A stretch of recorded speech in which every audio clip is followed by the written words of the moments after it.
Hot అంశాలపై debate news బెంచ్కి స్వాగతం. నేపాల్లో పెద్ద ఎత్తున హిందువులు రోడ్డు మీదకి రావడం, అక్కడున్న మసీదుల మీద దాడులతో పాటుగా అనేక సంఘటనలు చోటు చేసుకున్నాయి. దీనికి మొత్తానికి కారణమవుతున్నది ఏంటి అంటే కన్వర్ యాత్ర, హిందువుల యాత్ర మీద దాడులు, ముగ్గురి ప్రాణాలు బలికొన్నటువంటి ఉదంతం. చివరికి అక్కడ పోలీసులు పట్టించుకోకపోవడం, ప్రభుత్వం పట్టించుకోకపోవడం, దాన్ని ఒక సాధారణ కేసుగా చూసిన నేపథ్యంలో తిరగబడ్డ హిందువుల యొక్క ఆందోళన ఉధృతమవుతుంది. ఏం జరుగుతోంది అసలు అక్కడ, ఆ పరిణామాల వెనకాలన్న వాస్తవాలేంటి అని చర్చిద్దాం. దాంతోపాటుగా ఇవాళ ఉప ఎన్నికలలో బీహార్లో సీన్ మారుతున్నటువంటి పరిణామానికి సంబంధించి కూడా చర్చిద్దాం. మనతో పాటు ఉన్నారు దుగ్గరాజ్ శ్రీనివాస్ గారు, రాజకీయ విశ్లేషకులు. నమస్తే అండి. నమస్కారం. ఈ నేపాల్ ఇన్సిడెంట్ని ఎలా చూడాలి? తిరుగుబాటుగా చూడాలా, స్పందనగా చూడాలా, రొటీన్గా చూడాలా? అంటే ఈ నేపాల్లో ఎందుకో తెలియదు కానీ ఏదో ఒక రకమైన అశాంతి ఎప్పుడు నెలకొంటూ ఉన్నది. అంతకుముందు జన్జన్ ఉద్యమం అయినా సరే, ఏదైనా ప్రభుత్వాలను మార్చేటువంటి ఉద్యమంగా కొంతకాలం చేశారు. ప్రభుత్వం మారింది కానీ పరిస్థితులు మాత్రం మారలేదు. ఏం మారింది? ఉద్యమం చేసిన ద్వారా ఏం మారింది? ఏం మార్పు తీసుకురాగలిగారు వారు? జనరేషన్ జడ్ వాళ్ళు ఏం తీసుకురాగలిగారు అంటే ఏం మార్పు తీసుకురాలేకపోయారు. కేవలం అశాంతిని మాత్రం సృష్టించి వదిలేశారు. ఇప్పుడు ఎలా అయింది? నేపాల్లో ఉన్న పరిస్థితి ఏమిటంటే, ఏ చిన్న విభేదమైనా సరే ఒక చిన్న స్పార్క్ అలా అంటుకుంటే పద్ధతిలోకి తయారైపోయింది. సో ఇప్పుడు అక్కడ ఒకప్పుడు పూర్తిగా హిందూ దేశం అది నేపాల్. హిందూ రాజు పరిపాలించేవాడు. ప్రపంచంలో ఉన్నటువంటి ఏకైక హిందూ దేశం అని మనం గర్వంగా చెప్పుకునేవాళ్ళం అందరం. అటువంటి చోట ఇప్పుడు ముస్లిం జనాభా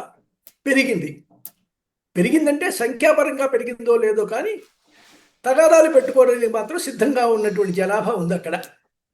సో ఒక హిందూ దేశంలో, ఆ హిందూ దేశంగా ఉన్నటువంటి దేశం బలవంతంగా ఆ హిందుత్వాన్ని పోగొట్టుకొని సెక్యులర్ దేశంగా ప్రకటించేలాగా జరిగినటువంటి ఉద్యమం తర్వాత హిందువులు తమ సొంత దేశంలో తమకు సాంప్రదాయంగా వస్తున్నటువంటి యాత్రలను, పండగలను స్వతంత్రంగా స్వేచ్ఛగా జరుపుకోవటానికి అవకాశం లేని పరిస్థితి ఇప్పుడు ముస్లిమ్స్ కల్పిస్తున్నారు. అక్కడ ఏమిటి ఉద్దేశం? అక్కడ ఉన్నటువంటి ముస్లిం జనాభా ఉద్దేశం ఏమిటి? ఘర్షణ. సో ఏ దేశంలో అయినా సరే, అంటే అది పూర్తిగా ముస్లిం దేశం అయితే తప్పించి ఏ దేశంలో అయినా సరే సంఖ్యాపరంగా తక్కువగా ఉన్నప్పుడల్లా కూడా ఏదో ఒక రకమైన ఘర్షణ ధోరణి, కొట్లాటల్ని సృష్టించడం అనేటువంటిది ముస్లింల యొక్క సాంప్రదాయంగా మారిపోయిందండి ఏ దేశంలో అయినా సరే. సో వాళ్ళు మైనారిటీగా ఉన్నంత కాలమేమో ప్రత్యేక హక్కుల కోసం కావాలని డిమాండ్ చేస్తారు, అంతర్జాతీయం చేస్తారు ఆ ఇష్యూని. ఎప్పుడైతే వారి జనాభా కొద్దిగా పెరిగిందో, అది ఒక పట్టణంలో కావచ్చు, ఒక నగరంలో కావచ్చు, ఒక దేశంలో కావచ్చు, ఎక్కడైనా సరే ఒక సంఖ్యాపరమైనటువంటి ఇది కనపడగానే ఇక ఆ దేశంలో ఉన్నటువంటి ఇతర మతస్థుల మీద దాడి చేయటం లేదా తెగబడటం అనేది చేస్తున్నది. ఇది వాళ్ళ నైజం. ఈ నైజమే మళ్ళీ ఇప్పుడు నేపాల్లో కూడా ప్రదర్శించడం జరుగుతోంది. ఇప్పుడు మన దేశంలో చూడండి, మీరు ఎక్కడైనా సరే మత ఘర్షణలు జరిగేటువంటి అవకాశం ఉన్నటువంటి ప్రదేశాలు లేదా పట్టణాలుగా గుర్తించబడినటువంటి ఒక్కసారి గుర్తు తెచ్చుకోండి. హైదరాబాద్లో పాత బస్తీ, మీరట్, ముజఫర్పూర్, భివాండి, అహ్మదాబాద్, వీటిని మనం ప్రత్యేకంగా మత ఘర్షణలు జరిగేటువంటి అవకాశం ఉన్నటువంటి పట్టణాలుగా పేర్కొంటాం. ఇక్కడ ఎవరున్నారు? జనాభా, అధిక జనాభా. సో అధిక జనాభా సంఖ్యాపరంగా కనుక వస్తే ఆ ప్రదేశాలలో ముస్లిమ్స్ అల్లర్లు చేయటం అనేటువంటిది అన్ని చోట్ల భారతదేశంలో జరిగింది, ఇప్పుడు నేపాల్లో కూడా జరుగుతోంది. అంటే వారు చెప్పేటువంటి పద్ధతిలోనే మిగతా వారు మసులుకోవాలి అనేటువంటి ఆధిపత్య ధోరణి అనేటువంటిది ఇది ఇప్పుడు నేపాల్లో ప్రారంభమైంది. ముఖ్యంగా ఇది మత ఘర్షణగా అవుతుంది. తర్వాత దీన్ని లా అండ్ ఆర్డర్ ప్రాబ్లం ఎలాగో అవుతుంది, శాంతి భద్రతల పరిస్థితి ఎదురు వస్తుంది. రెండోది, అసలు ఎందుకు వస్తుంది ఇది? ఆ మనస్తత్వం వాళ్ళలో ఉండబట్టి వస్తుందా, లేదా బయట నుంచి ఎక్కడి నుంచి అయినా దాన్ని రెచ్చగొట్టబడుతున్నారా అనేది చూస్తే, మనం సాధారణంగా భారతదేశంలోకి పాకిస్తాన్ దొంగ కరెన్సీ ప్రవేశపెట్టిన, స్మగ్లర్స్ని దేశంలోకి ప్రవేశపెట్టిన, లేదా తీవ్రవాదుల్ని ఉగ్రవాదుల్ని మన దేశంలో ప్రవేశపెట్టినా అది పూర్తిగా నేపాల్ సరిహద్దుల ద్వారానే వచ్చింది. సో నేపాల్ భారత్ సరిహద్దులు చాలా పోరస్, అంటే ఎక్కడా కూడా పూర్తిగా కంచె కట్టినటువంటివి కావు, అసలు లేనటువంటిది. అటువంటి చోట నుంచి పాకిస్తాన్ గతంలో స్మగుల్ చేసింది, కరెన్సీ స్మగుల్ చేసింది, మనుషులు స్మగుల్ చేసింది, ఆయుధాలు స్మగుల్ చేసింది, బాంబులు స్మగుల్ చేసింది. కాబట్టి ఇప్పుడు పాకిస్తాన్ ప్రేరేపితమైనటువంటిదా? అదేవిధంగా చైనా పాత్ర కూడా, నేపాల్ మీద చైనా ప్రభావం కూడా ఉంది. కాబట్టి చైనా కూడా జోక్యం చేసుకొని స్థానికంగా అన్రెస్ట్, అంటే ఒక సరిహద్దు రాష్ట్రంలో కనుక అశాంతి పరిస్థితులు నెలకొని ఉంటే దాని ప్రభావం పొరుగు దేశం మీద పడేటువంటి అవకాశం ఉంటుంది. పైగా మతపరమైనటువంటి అంశం మీద నేపాల్లో ఘర్షణ వాతావరణం వచ్చింది కాబట్టి దాని ప్రభావం తప్పనిసరిగా భారతదేశం మీద పడుతుంది. సో ఇప్పుడు భారతదేశం మనం ఇప్పటికే చూస్తే బీహార్ సరిహద్దులంతా కూడా చాలా హై అలర్ట్లో ఉండాల్సినటువంటి పరిస్థితి.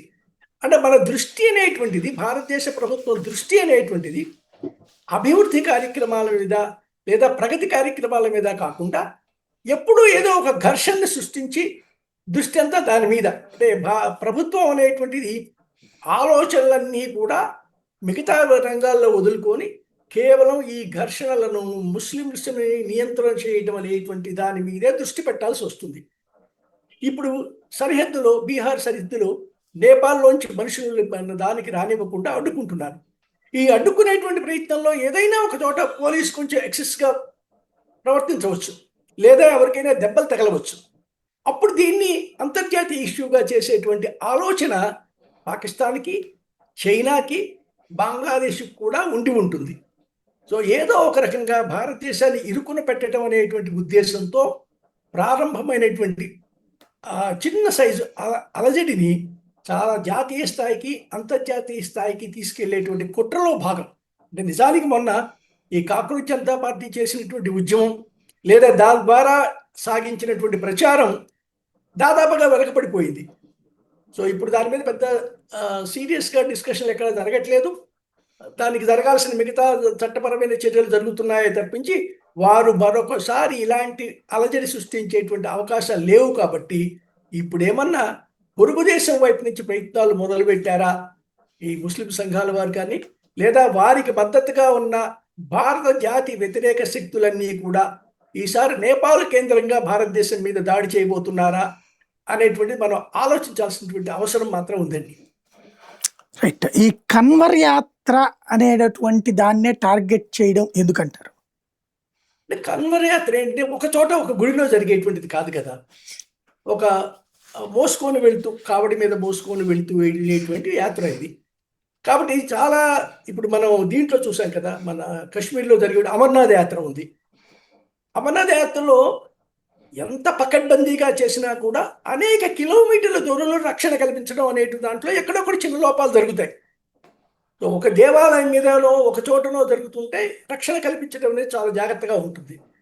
దీనివల్ల ఇలాంటి దాంట్లో అయితే సాఫ్ట్ టార్గెట్, అంటే ఎవరైతే చాలా సులభంగా దొరుకుతారో, దాడి చేయడానికి దొరుకుతారో అలాంటి చోట్ల మన దేశంలో జరిగేటప్పుడు కూడా చూస్తాం. ఆ వినాయకుడి నిమజ్జన సందర్భంలో గోళలు జరుగుతుంటాయి. మన దేశంలో కూడా కన్వర్ యాత్ర వరకు జరుగుతుంది, జార్ఖండ్, బీహార్ ఏరియాలో. అక్కడ కూడా, లేదా యూపీలో కూడా, అక్కడ కూడా ఇలాంటి ఘర్షణలు మొదలెట్టించే ప్రయత్నం చేస్తారు. అంటే మనుషులు నడుచుకుంటూ పోతూ ఉంటారు, వాళ్ళ యొక్క పవిత్రతను భగ్నం చేయటం, వారి యొక్క ఆ యాత్రను భగ్నం చేయటం, వారి భక్తిగా దీనికోసం విఘాతం కలిగించడం, ఇలా చేసినప్పుడు ఘర్షణ వాతావరణం పెరుగుతుంది. అంటే నా మతానికి, నా విశ్వాసానికి మీద దాడి జరుగుతోంది కాబట్టి రెచ్చిపోతారు. అంటే హిందువులు కూడా హింసాత్మకంగా తయారవ్వాలి. ఇది ఒక భయంకరమైనటువంటి ఘోరం, పై స్థాయికి తీసుకువెళ్ళి కొట్లాటలు పెంచాలనేటువంటి కుట్రలో భాగమే ఈ కన్వర్ యాత్ర. ఇది ప్రారంభమే కావచ్చు, కానీ ఇంకా ముందు ఇంతకన్నా ఇతర దాడులు జరగవని కాదు. ఇతర దాడులు ఎక్కడ జరగాలి అంటే హిందూ ప్రదేశానికి వెళ్ళి జరపాలి. దానికన్నా ఇదైతే చాలా శుతిమెత్తనే టార్గెట్స్, లక్ష్యాలు ఈజీగా దొరుకుతారు, దాడులు చేయడం సులభం, నిస్సహాయాలుగా ఉంటారు, ప్రిపేర్డ్గా ఉండరు, వాళ్ళు భక్తిలో ఉంటారు, అసలు పైన చొక్కా కూడా ఉండదు, ఆ కావడి మాత్రం ఉంటుంది. కాబట్టి ఈ సమయంలో వాళ్ళని చంపడం కానీ గాయపరచడం కానీ సులభంగా ఉంటుంది. కాబట్టి దీన్ని ఎంచుకొని ఉంటారు బహుశా. రైట్. ఇప్పుడు అక్కడ మసీదుల మీద దాడులు జరుగుతున్నాయి, ముస్లింల మీద దాడులు జరుగుతున్నాయి. ఇది ప్రపంచవ్యాప్తంగా వాళ్ళు అదే పాయింట్ చెప్తున్నారు, మైనారిటీల మీద దాడులు అని. దాన్ని ఎలా చూడాలి? ప్రొవోక్ చేసేది ఎవరైనా చూడాలండి. అంటే నేను మాత్రం గిచ్చుతాను, గిల్లుతాను, నా మీద మాత్రం దాడి జరగకూడదు, ఎదురు దాడి ఉండకూడదు అనేటువంటి మనస్తత్వం ముస్లిమ్స్ది. ఇప్పుడు మనం ఇక్కడ చూస్తున్నాం, అక్కడ ఆఫ్రికా యూరోప్ మధ్యలో జరుగుతున్నటువంటిది కూడా అదే. సో అక్కడ మొరాకో స్పెయిన్ మధ్య జరుగుతుంది కూడా అదే. ఇక్కడ ముందు నేను ప్రొవోక్ చేస్తాను, కొడతాను, గాయపరుస్తాను, కానీ వాళ్ళు మాత్రం తిరిగి మా మీద దాడి చేయకూడదు. మొదట హిందువులు దాడి చేస్తున్నారు ఆ మసీదుల మీద, లేదే ఎక్కడా కూడా ప్రశాంతంగా జరుగుతున్నటువంటి ఎక్కడైనా తీసుకోండి, ఇతర మతస్థులు ముందుగా వెళ్ళి దాడి చేశారు, మసీదులు దాడి చేశారు, లేదా ముస్లిమ్స్ని గాయపరిచారు అనేటువంటిది సంఘటనలు ఎక్కడైనా చాలా చాలా అరుదుగా జరిగితే జరుగుంటాయో కానీ చరిత్రలో ఎక్కడైనా సరే తొలి దాడి చేసేటువంటిది ముస్లిమ్స్. సో తొలి దాడి చేసిన తర్వాత మమ్మల్ని ఏమీ ముట్టుకోకూడదు, బాధ్యత కూడా తీసుకోరు. ఇప్పుడు ముస్లిమ్స్ దాడులు చేశారు హిందువుల మీద, హిందువుల కన్వరయాత్ర మీద దాడి చేశారు, వెంటనే ముస్లిం పెద్దలు రంగంలోకి దిగాలి కదా. పొరపాటు అయిపోయింది, మా వాళ్ళని నేను సర్ది చెప్తామని చెప్పాలి కదా. ఎవ్వరికీ పట్టనట్టుగా కూర్చుంటారు. సో దాడులు జరిగాయి, కొట్టారు, ఏమో అసలు వాళ్ళకి ఏమీ తెలియనట్టుగా ఆ మసీదుల్లో అలా కూర్చొని ఉంటారు. వీళ్ళ కోపం అంతా ఎవరి మీద చూపాలి? వ్యక్తుల మీద కాకుండా వ్యవస్థ మీద. అంటే ముస్లిమ్స్ కేంద్రమైనటువంటి మసీదుల మీద దాడులకు వెళ్తున్నారు. ఈ దాడులకు వెళ్ళటం అనేటువంటిది ప్రతీకారం, మొదటి చర్య వాళ్ళు చేయట్లేదు, రియాక్షన్గా మాత్రం చేస్తున్నారు. ప్రపంచవ్యాప్తంగా కూడా జరుగుతోంది, నిజం. చైనాలో జరుగుతోంది. చైనాలో ఎందుకు జరుగుతోంది? అక్కడే మసీదులు లేవు కదా, ఇతర మతస్థులు లేరు కదా, అసలు మతమే లేని రాజ్యం కదా చైనా కమ్యూనిస్ట్ చైనా అనేటువంటిది. అక్కడ కూడా మసీదుల మీద ఆంక్షలు ఉన్నాయి, ముస్లిమ్స్ మీద ఆంక్షలు ఉన్నాయి. ముస్లిమ్స్ ఎవరు కూడా గడ్డం పెంచుకోవడం, ముస్లిమ్స్ పద్ధతిలో గడ్డం పెంచుకోవడం, లేదా స్కల్ క్యాప్ అనేది పైన టోపీ పెట్టుకోవడం, తెల్లటి రంగు చుక్కలు రంధ్రాలు ఉండే టోపీలు పెట్టుకోవడం కుదరదు చైనాలో. అదేవిధంగా చైనాలో మసీదుల్లో మినార్స్ ఉండకూడదు. అంటే మసీదుకి ఒక ప్రత్యేకమైన నిర్మాణ పద్ధతి ఉంది, దానికి ఒక పెద్ద పైకి టవర్స్ ఉంటాయి, ఆ టవర్స్లోంచి మైకులు వస్తాయి. ఇలాంటివేవి కూడా చైనాలో అనుమతించరు. ఎందుకు అనుమతించడు చైనాలో? ఇది ఒక ప్రమాదకరమైన గ్రూప్ అనేటువంటి నమ్మకం ఏర్పడింది చైనా కూడా. వీళ్ళు కనుక మనం ముందు నుంచి వాళ్ళని ప్యాంపర్ చేస్తే, అంటే భారతదేశంలో జరిగింది అదే, ఈ సంతుష్టీకరణ అనేటువంటిది కనుక చేస్తే మనకు ఇబ్బంది, అంతర్గతంగా సమస్యలు వస్తాయని చైనాలో కూడా ఎక్కడా మసీదులు పడగొట్టారు. ఎవరైనా మినార్స్ కట్టేటువంటి ప్రయత్నం చేస్తే, గోపురాలు కట్టే ప్రయత్నం చేస్తే, మసీదు స్ట్రక్చర్గా కడితే చైనా ప్రభుత్వం ఏమాత్రం నిర్దాక్షిణ్యంగా పడగొట్టేసింది వాటిని. ఎందుకు చేస్తున్నారు అక్కడ ఏమి మతాల మీద ఘర్షణలు ఏం లేవు. అయినా చైనా కమ్యూనిస్ట్ పార్టీ ఎందుకు చేస్తోంది అంటే, ఈ ముస్లిం వర్గం అనేటువంటిది సంఖ్యాపరంగా బలపడినా, ఆర్థికంగా బలపడినా మిగతా వాళ్ళని బతకనివ్వరు, దేశం పట్ల విధేయత తగ్గుతుంది, వీళ్ళ వల్ల ఇబ్బంది వస్తుంది ఎప్పటికైనా అనేటువంటి ఆలోచన కలిగి ఉన్నందువల్లనే చైనాలో లేదు ఆ పద్ధతి. చైనాలో మసీదులకి ముస్లిమ్స్కి స్వేతంత్రం లేదు, స్వేచ్ఛ లేదు. కాబట్టి ఎక్కడో వాళ్ళు మైనారిటీగా ఉన్న చోట కొన్ని దేశాల్లోనే జరుగుతోంది, హిందూ మెజారిటీలోనే జరుగుతోంది అనేటువంటి వాదన సరైంది కాదు. పైగా అక్కడ కూడా మొదట దాడి చేయట్లేదు. ఈ దేశంలో, నేపాల్లో కానివ్వండి, భారతదేశంలో కానివ్వండి, రెండింటికి పెద్దగా సామాజికంగా పెద్దగా తేడా లేదు. ఎక్కడా కూడా మసీదుల మీదకి వెళ్ళి మొదటిసారిగా దాడి జరగడం అనేటువంటిది చాలా చాలా అరుదైనటువంటి సంఘటన. ఎక్కడైనా వేళ్ల మీద లెక్క పెట్టవచ్చే కానీ సహజంగా జరిగేటువంటి సంఘటన కాదు. అందుకు జరుగుతోంది దాడి. కాబట్టి అదే విషయం చెప్పినా కూడా కౌంటర్ చేయ ఉండలేము. ఈ విషయాలు చెప్పాలి కూడా మనం ప్రత్యేకంగా. వాళ్ళ పద్ధతి ఏమిటి, ముస్లిమ్స్ యొక్క పద్ధతులు ఏమిటి, వాళ్ళు సంఖ్యాపరంగా బలపడిన తర్వాత వాళ్ళు చేసేటువంటి ఆలోచనలు ఎలా ఉంటాయనేటువంటిది, ఎంత ప్రమాదంగా ఉంటుంది ఆలోచన అనేటువంటిది చెప్పడం అవసరం అండి. బాలేన్ షా వాస్తవంగా జంజీ మెప్పు పొంది వచ్చినటువంటి ప్రధానమంత్రి ఎందుకని కంట్రోల్ చేయలేకపోతున్నాడు? అసలు ఎందుకు నోరు మీద పట్టలేదు అతను? అంటే జంజీ అనేటువంటిది నిజంగా ఒక అలజడి సంస్థలే తప్పించి ఒక డైరెక్షన్ ఉన్నటువంటి సంస్థలు కావండి ఇవన్నీ. ఆ రోజుకి ఆ రోజు ఆవేశం వచ్చింది, ఏదో చేశారు.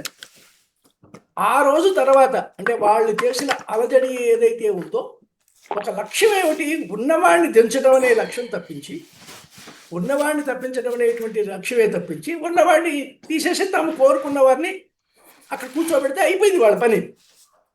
కానీ ఆ తర్వాత ఏమిటి చేయాలి వీళ్ళు? ఈ జంజీ అనేటువంటిది ఏమిటి చేయాలి? అసలు ఎక్కడుంది? దానికి ఒక స్ట్రక్చర్ ఉందా? ఆర్గనైజేషన్ ఉందా? భావోద్వేగంతో ఒక చోట చేరినటువంటి గుంపు తప్పించది. దానికైనా స్పష్టమైన ఒక జాతీయ లక్ష్యం ఉందా? లేదే వ్యక్తిగతమైనటువంటి ద్వేషాలు కానీ వాటి మీద నడుస్తున్నటువంటి ఇదే కానీ, కాక్రోచ్ పార్టీ అయినా సరే, ఇప్పుడు నేపాల్లో జరుగుతున్నది అయినటువంటి కానీ, ఒక లక్ష్యం, జాతీయ లక్ష్యం కనుక ఉండి ఉంటే వాళ్ళు ఓకే. సో కాబట్టి వీళ్ళెవరూ తర్వాత ఇంకేం లేదు, ఎవరి బాణాన వాళ్ళు వెళ్ళిపోయారు, ఎవరి ఇళ్లలో వాళ్ళు ఉన్నారు. ఈయనకి అధికారం వచ్చిందే కానీ, పళనిషాకి వెళ్ళి కూర్చున్నాడే కానీ సీట్లో అనుభవం ఉండాలి, ముందు చూపు ఉండాలి. అది ఎక్కడ? అది కొరవడింది. ఏం చేయగలుగుతాడు చివరికి? సో ప్రజాస్వామ్యం పూర్తిగా స్థిరపడలేదు అదే అక్కడ. ఇంకా మనస్తత్వం పరంగా ఆ రాజరిక మనస్తత్వంలో ఉన్న దేశం అనేటువంటిది ఏం చేస్తాడు ఇప్పుడు? నిజానికి ఆ జంజీ తప్పుకుంది. పక్కన వాళ్ళెవరు ఇప్పుడు ఏ ప్రాంతంలో వాళ్ళే ఇప్పుడు రావచ్చు కదా. ఇప్పుడు మీరు చెప్పినటువంటి ఆ జంజీ అప్పుడు నేపాల్లో అంతగా అలజడి చేసినటువంటి ఆ బృందం ఏదైతే ఉందో వారు ఇప్పుడు వచ్చి నిలబడవచ్చు కదా.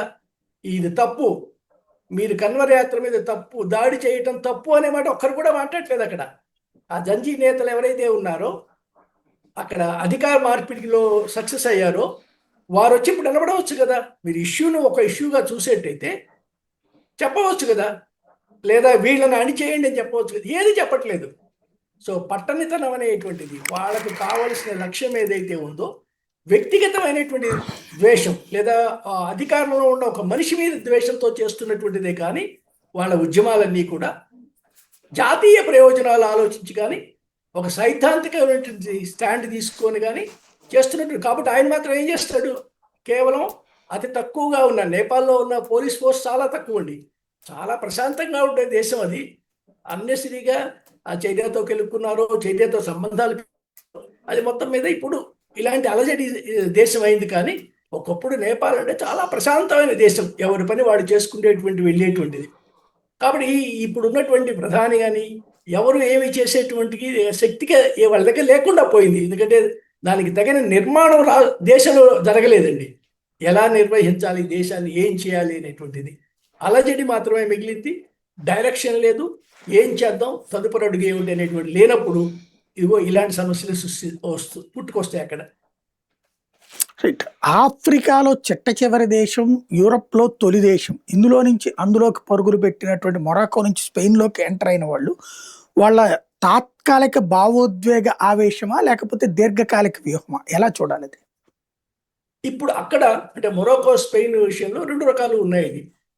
ఒకటి, అక్కడ ప్రభుత్వం పాత్ర కూడా ఉంది, మొరాకోలో ప్రభుత్వ పాత్ర కూడా ఉంది. సో ఇప్పుడు మనం భౌగోళికంగా చూసినప్పుడు మధ్యధర జిబ్రాల్టర్ జలసంధికి ఒకవైపు యూరోప్ ఉంటుంది, మరొకవైపు ఆఫ్రికా ఉంటుంది.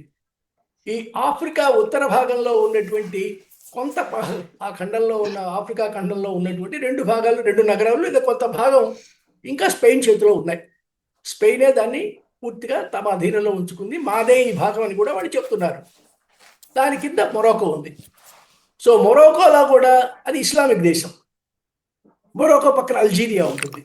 సో అల్జీరియాకి మొరాకోకి కొన్ని రకాల పొరుగు దేశాల్లో ఉండే సమస్యలు ఎలాంటివి అయితే ఉంటాయో అలాంటివి ఉన్నాయి. అది భౌగోళిక సరిహద్దు ప్రాంతాన్ని కానివ్వండి, మిగతా అంశాల్లో. చాలా కాలం ఫ్రాన్స్ అదే స్పెయిన్ వీళ్ళకి మద్దతుగా నిలిచింది, మొరాకోకు మద్దతుగా నిలిచింది. ఆ తర్వాత ఏ కారణంతో మారిందో తెలియదు కానీ దౌత్యపరంగా ఇప్పుడు అల్జీరియాతో కూడా సత్సంబంధాలు కలిగి ఉంది. నెమ్మదిగా అల్జీరియాకి దగ్గరగా వెళ్తోంది ఫ్రాన్స్ అనేటువంటి అభిప్రాయం మొరాకోకు కలిగింది. సో కాబట్టి ఇప్పుడు మొరాకో ఏం చేస్తోంది అంటే, నా పద్ధతిలో అంటే అల్జీరియాకి మీరు దగ్గర అవుతున్నారు కాబట్టి మీ సంగతి చూస్తాం, స్పెయిన్ సంగతి మేము చూస్తాం అనేటువంటి దాంట్లో ఈ అక్రమ వలసల్ని ప్రోత్సహిస్తుందండి. ఇది మామూలుగా ఎవరో అక్కడ పరిస్థితులు బాగోలేవు అనుకోండి, మొరాకోలో బతకలేకపోయి ఇంకొక దేశానికి వెళ్ళటం అనేటువంటి వేరే విషయం.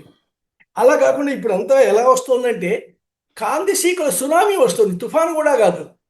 అంటే ఒక్క రోజులో 40,000 మంది కాందిశీకులు 2 రోజుల్లో ఒక చోట నుంచి కొత్త దేశంలోకి వెళ్ళారు అంటే అక్కడెక్కడ ఆ నగరంలో అసలు ఉన్న జనాభానే 30-40 వేల జనాభా ఉంటే ఇంకో 40 వేల మంది జనాభా వచ్చి మీద పడితే ఆ దేశం ఎలా భరిస్తుంది? సో ఇది పారిపోతున్నప్పుడు ఎవరైనా సరే మన దేశంలో నుంచి అక్రమంగా బయటికి వెళ్ళిపోతున్నారు అంటే ఆ దేశ సరిహద్దులు మూసేసి వాళ్ళని నిలువరించాలి. ఇది ఏ దేశమైనా చేయాల్సిన పని. ఇక్కడ బంగ్లాదేశ్ లాగానే పోతే పోనీ భారతదేశంలో పడుతుంది కదా అని ఎక్కడ ఎలాగైతే బంగ్లాదేశీ ప్రభుత్వం చూస్తుందో, అక్రమ వలసదారులను ప్రోత్సహిస్తోందో, ఇప్పుడు మొరాకో కూడా అదే చేస్తోంది. సో తమ పౌరుల్ని పక్క దేశం మీదకి పంపించేసి దాదాపుగా ఇది ఒక రకమైనటువంటి యుద్ధం లాంటిదే. అంటే ఆయుధాలు ఉండవు కానీ మనుషులు వెళ్ళిపోయి పక్క దేశంకి వెళ్తారు. సో అక్కడ అలజడి సృష్టిస్తారు. ఇది మొరాకో ప్రభుత్వం యొక్క విధానంలో భాగంగానే ఇది జరుగుతోందేమో అనిపిస్తోందండి. సో కేవలం ఏదో పొట్టకూటి కోసం బతకటం కోసం మరొక దేశానికి వెళ్ళటం అనేటువంటి జరగవచ్చేమో కానీ ఇంత లెవెల్లో ఇంత ప్రిపరేషన్ అవసరం. సముద్రాల్లో ఈదుకుంటూ వెళ్ళి ఆ ఐలాండ్లో చేరి అక్కడి నుంచి వెళ్ళి దాంట్లో పట్టడం, కొంతకాలం అక్కడ ఇప్పుడు దోపిడీలు. వెళ్ళిన తర్వాత మనిషి అనేవాడికి ఆకలి ఉంటుంది, అవసరాలు ఉంటాయి. వీటన్నిటి చేయించడం కోసం ఇప్పుడు ఆ 2 నగరాలు ఏవైతే ఉన్నాయో సూచహ్ అనేటువంటి మెహలియా అనే ఈ రెండింటి మీద కూడా దాడి జరుగుతోంది. మొరాకో ప్రజలు ఎవరైతే ఉన్నారో అది కూడా ముస్లిమ్సే. మొరాకో ముస్లిం ప్రజలందరూ కూడా ఆ స్పెయిన్ కంట్రోల్లో నియంత్రణలో ఉన్నటువంటి ఆ 2 నగరాల మీద దాడి చేస్తున్నారు. షాపులు కొల్లగొడుతున్నారు, షాపులు బద్దలు. సో మొత్తం మీద ఒక రకమైన అశాంతి సృష్టించడం అనేటువంటిది, ఆ స్పెయిన్కి తలనొప్పి కలిగించడం అనేటువంటిది, ఇది ఉద్దేశాన్ని మొరాకో ప్రోత్సహిస్తోంది. అంతర్గత సమస్యలు కూడా కొంత ఇది చేస్తుండవచ్చు కానీ హఠాత్తుగా ఇలా ఏ దేశంలోనైనా సరే ఇంత మ్యాసివ్ లెవెల్లో ఒక సునామీ లాగా మనుషులు కదిలి వెళ్ళిపోవడం అనేటువంటిది ప్రభుత్వం యొక్క మద్దతు లేకుండా మాత్రం జరిగేది కాదండి. అప్పుడు తప్పనిసరిగా మొరాకో స్పెయిన్కి ఒక పాఠం నేర్పాలనుకుంది, లేదా స్పెయిన్లో ఉన్న క్రైస్తవ మతస్థులకు ఒక పాఠం చెప్పాలనుకొని ఇక్కడి నుంచి ముస్లిం జనాభాని అక్కడ పంపించేసి వదిలేస్తే వాళ్ళ దెబ్బకి వాళ్ళే దిగి వస్తారు, లేదా వాళ్ళకి డిప్లొమాటిక్గా దౌత్యపరంగా కావాల్సిన మద్దతుని ఈ జనాభా ఒత్తిడి ద్వారా జనాభాను స్పెయిన్లో ప్రవేశపెట్టి ఈ గొడవ ద్వారా మన వైపు తిప్పుకుందాం, మళ్ళీ అల్జీరియా వైపు స్పెయిన్ మొగ్గకుండా ఉండేందుకు చేస్తున్నటువంటి యత్నంలాగా కనిపిస్తుందండి ఇది. రైట్. వాస్తవంగా స్పెయిన్ అటు ఆఫ్రికా వైపు నుంచి చూస్తే ఎంట్రన్స్ యూరప్కి, యూరప్ దేశాల్లో ఉన్నటువంటి లెక్క ప్రకారం ఒక దేశంలోకి ఎంటర్ అయినోడు ఆ యూరప్ దేశాలు దేంట్లోకైనా పోవచ్చు, షెంజన్ వీసా కూడా ఉంది దానికి. ఇప్పుడు వీళ్ళందరూ యూరప్ సమాజంలోకి వెళ్ళిపోయి అక్కడ మొత్తం యూరప్ సమాజాన్ని మారుస్తారా? మీరు చెప్పినట్టుగా సక్రమంగా కనుక వెళ్ళగలిగితే, ఎవరైనా ఒక పాస్పోర్ట్ సక్రమంగా ఒక దేశం నుంచి వెళ్ళగలిగితే, యూరోప్ దేశంలో ఒక దేశంలోకి వెళ్ళిన తర్వాత అక్కడ కనుక వీసా లభిస్తే మిగతావన్నీ సులభంగా వస్తాయి, తిరిగి రావచ్చండి. సో ఇది సహజంగా అధికారికంగా వెళ్ళినటువంటి వాళ్ళు కాదు కాబట్టి వీళ్ళకి వీసాలు ఇవి అసలు లేవు. కానీ ఒకసారి స్పెయిన్లో ప్రవేశించిన తర్వాత, ఒక స్పెయినే కాదు ఇప్పుడు ఫ్రాన్స్ కూడా భరిస్తోంది, ఇబ్బందులు పడుతోంది. ఐరోపా దేశాలన్నింటిలోకి ఈ అక్రమ వలసలు అనేటువంటి జరుగుతున్నాయి. ఇప్పుడు ఇది ఒక్కటి హైలైట్ అయింది. ఎందుకైంది అంటే చాలా ఎక్కువ మంది తక్కువ సమయంలో సరిహద్దులు దాటి సముద్రాలు ఈదుకుంటూ వెళ్ళారు కాబట్టి. అంతకుముందు బోట్లలో వెళ్ళిన సందర్భాలు కూడా ఉన్నాయి, అల్జీరియా నుంచి వాటి నుంచి యూరోప్లోకి. ఈ ముస్లిం జనాభా అనేటువంటిది యూరోప్ మీద పడదాము అనేటువంటి ఆలోచన కలిగిన తర్వాత ఇక అడ్డగోలుగా వెళ్ళిపోతున్నారు. ఈ వెళ్ళిన తర్వాత అక్కడ అంతర్గతంగా ఒకసారి వెళ్ళటం, ఏదో తలదాచుకోవడానికి వచ్చాం, ఏదో మాకు తోచిన పని చేసుకొని బతుకుదాం అనేటువంటి ఆలోచన వాళ్ళలో లేదండి. ఒక చోట చేరిన తర్వాత నగరాల్లో కానీ పట్టణాల్లో కానీ ఒక చోటికి చేరుతారు. గెట్టో మెంటాలిటీ అంటారు. ఇది మొత్తం మూకలాగా ఒక చోటికి చేరి ఇక అక్కడి నుంచి నేరాలు పెరుగుతున్నాయి, ఇతరుల మీద దాడులు చేస్తున్నారు. అసలు ఈ మొత్తం మొరాకో దాంట్లో అయితే స్మగ్లింగ్ బాగా జరుగుతుందండి. మొరాకో నుంచి ఈ ఆఫ్రికా ఖండంలోంచి ఇతర ప్రాంతాలకి డ్రగ్స్ కానివ్వండి, మిగతా ఐరోపా ఖండంలోకి డ్రగ్స్ రవాణా, అక్రమ రవాణా అనేటువంటి ఎవరైతే దాంట్లో ఉన్నారో వాళ్ళే ఇది నడిపిస్తున్నారు అనేటువంటిది ఒక నివేదిక, ఒక వార్త. సో ఈ అక్రమ రవాణా వాళ్ళు ఈ జనాభాలో గందరగోళం సృష్టించేసి ఐరోపాలకి డ్రగ్స్ ప్రవేశపెట్టడానికి వీలైనటువంటి ఒక ఛానల్ని, ఒక మార్గాన్ని సుగమం చేసుకుంటున్నారు అనేటువంటిది. సో ఇది ఒక ప్రమాదకరమైనటువంటి పరిస్థితి. రెండోది, ఇప్పుడు యూరోపియన్ యూనియన్ కూడా ఎందుకో మౌనంగా ఉంటుంది. ఇది స్పెయిన్ సమస్య అనుకుంటోంది, కానీ యూరోపియన్ యూనియన్ అనేటువంటిది మేల్కొనాలి. ఈ స్పెయిన్తో ఆగదు ఈ సమస్య. సో స్పెయిన్తో ఆగకుండా ముందుకు వెళ్ళి పక్క దేశాలకు వెళ్తుంది. ఫ్రాన్స్లో చూస్తున్నాం, బెల్జియంలో చూస్తున్నాం. ఇతర దేశాలలోకి ఈ నీగ్రో జాతి ముస్లిమ్స్ ప్రవేశించిన తర్వాత అక్కడ వస్తున్నటువంటి సామాజికమైన సమస్యలు, శాంతి భద్రతల పరిస్థితులు, ఇవి అన్ని దేశాలకి నెమ్మదిగా పాకుతున్నాయి. అంతేకాదు, డ్రగ్స్ని, చాలా ప్రమాదకరమైనటువంటి డ్రగ్స్ని వాళ్ళు రవాణా చేయగలుగుతున్నారు.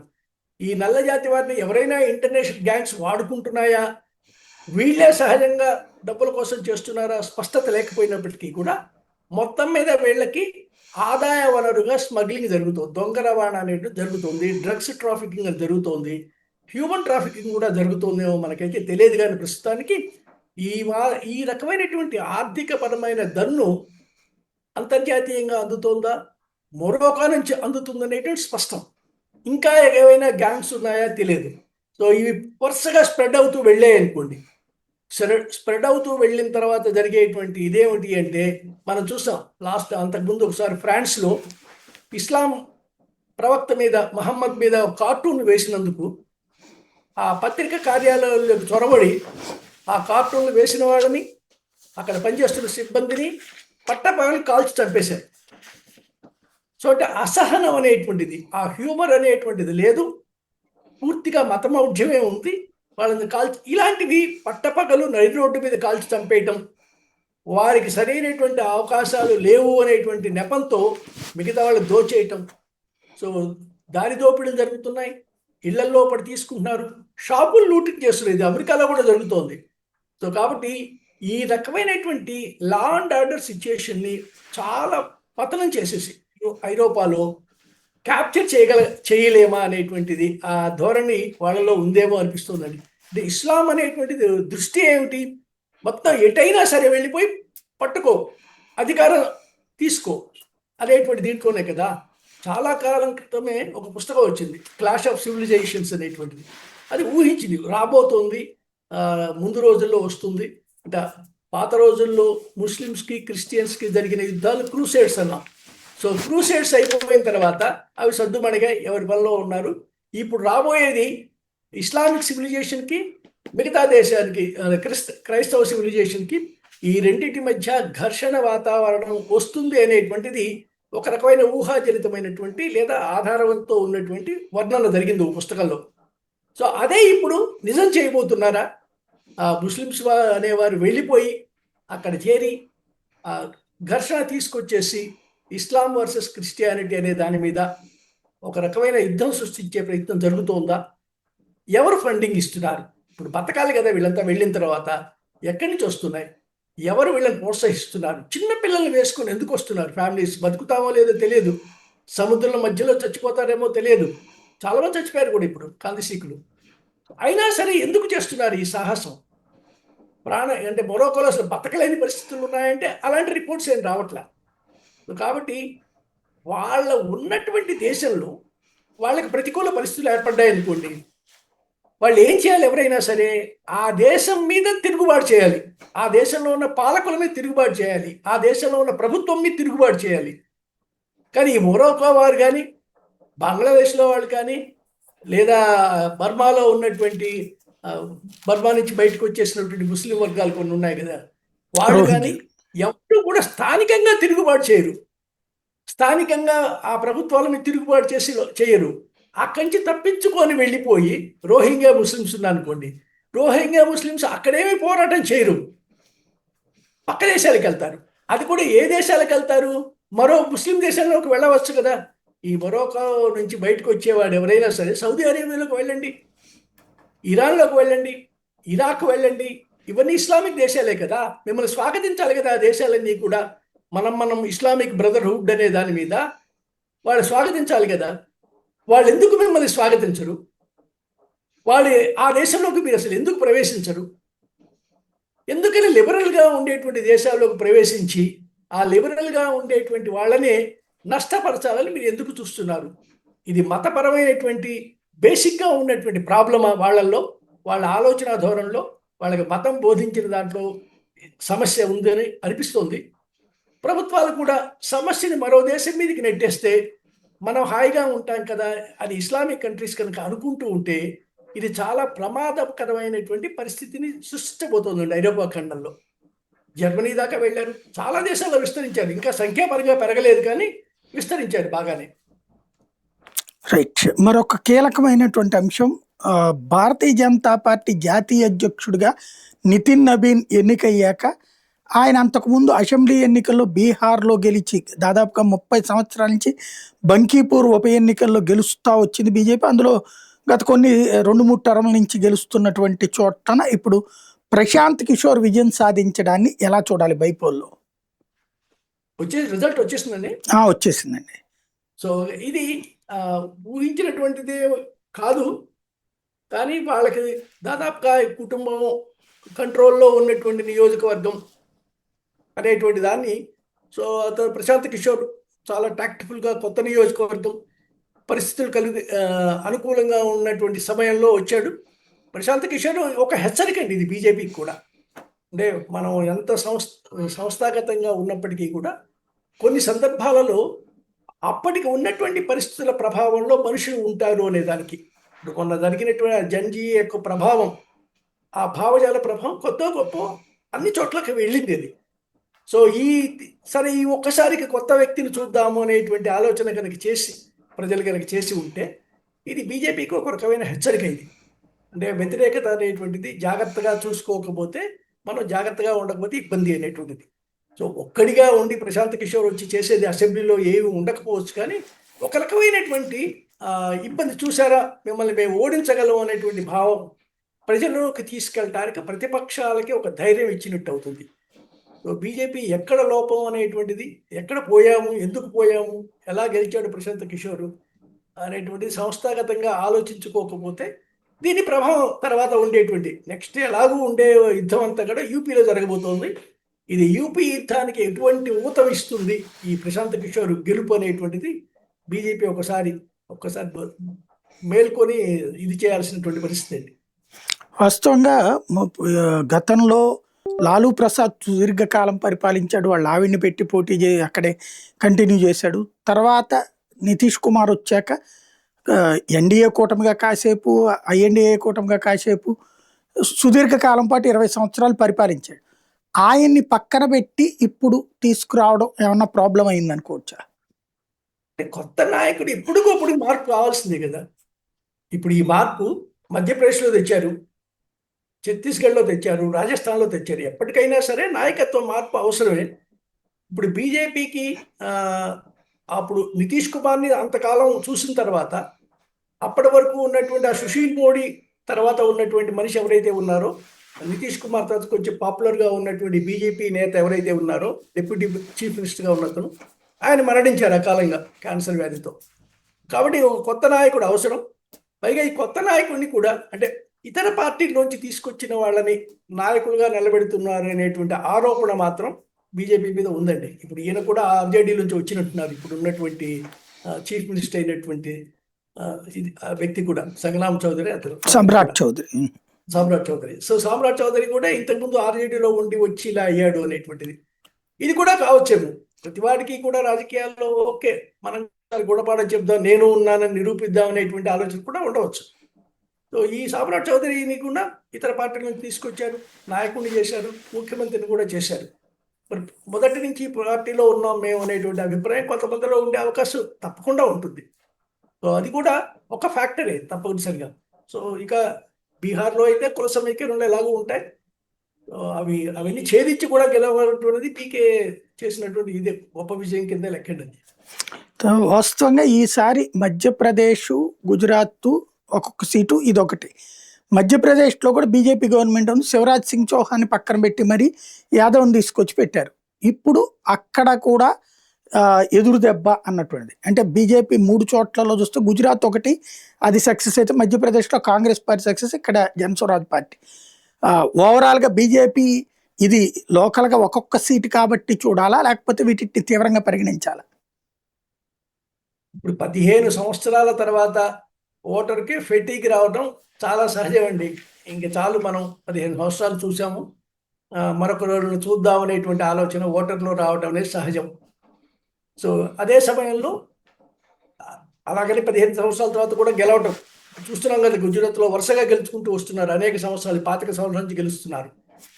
కానీ ఎక్కడైతే ఆర్గనైజేషనల్గా రైవలరీ ఉందో, ఇప్పుడు మధ్యప్రదేశ్లో జరిగిన దాంట్లో కూడా గతంలో హోమ్ మినిస్టర్గా చేసినటువంటి వ్యక్తి యొక్క సీట్ అది. ఆ రాష్ట్రంలో హోమ్ మినిస్టర్గా అతన్ని తప్పించి కొత్త వారికి ఇచ్చారు. ఎప్పుడైతే ఇచ్చారో ఆయన చాలా రివోల్ట్ చేశాడు, వీధిలోకి ఎక్కాడు, తన వర్గాన్ని ప్రదర్శించాడు. ఆయన ఏదో ఢిల్లీకి పిలిపించి నచ్చజెప్పి బెదిరించి ఏదో చేసి ఆపాడు. అంత మాత్రం చేత ఇంటిగ్రేట్ అవుతుంది అనుకోండి.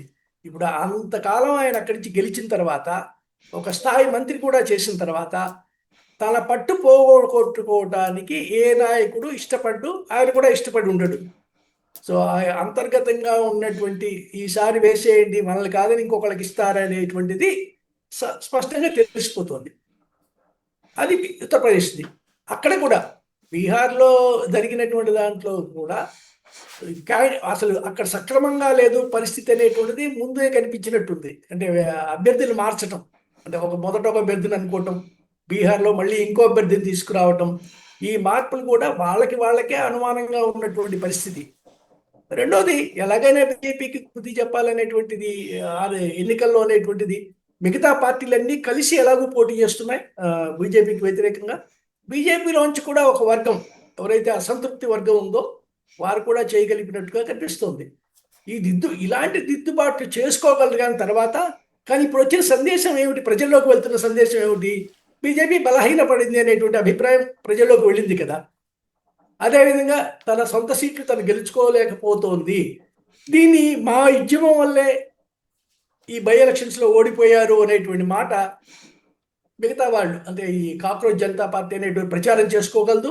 లేదా కాక్రోచ్ జనతా పార్టీ మీద ఆధారపడి బతుకుతున్నటువంటి ఇతర పరాన్నజీవుల్లాగా ఉన్నటువంటి వామపక్షాలు దీని ప్రచారాన్ని ముందుకు తీసుకెళ్ళగలరు. సో ఏదైనా ప్రజలలోకి ఒక పర్సెప్షన్, ఇది జరుగుతోంది అనే సంకేతం అనేటువంటిది మీరు చెప్పిన ఈ 2 బై ఎలక్షన్స్ మాత్రం తీసుకెళ్తాయి. బీజేపీకి బలహీనపడుతుంది, లేదా బీజేపీ మీద వ్యతిరేకత ఉంది అనేటువంటిది, లేదా వ్యతిరేక శక్తులన్నీ కూడా కలిసికట్టుగా పనిచేస్తున్నాయని, తర్వాత ఐఎన్డిఏ కూటమికి ఇది ఒక ఇండికేషన్. మనం కలిసి కనుక పనిచేస్తే మనం గెలవగలం అనే ధీమా వాళ్ళల్లో కూడా ఇచ్చినట్టు అవుతుంది. మనకది పెద్ద హెచ్చరిక, అందులో సందేహం లేదండి. Right, thank you very much అండి. ఇది పరిస్థితి ప్రపంచవ్యాప్తంగా, అట్లాగే దేశంలో జరుగుతున్నటువంటి తాజా పరిణామాల వెనకాల ఉన్నటువంటి రెండవ కోణం.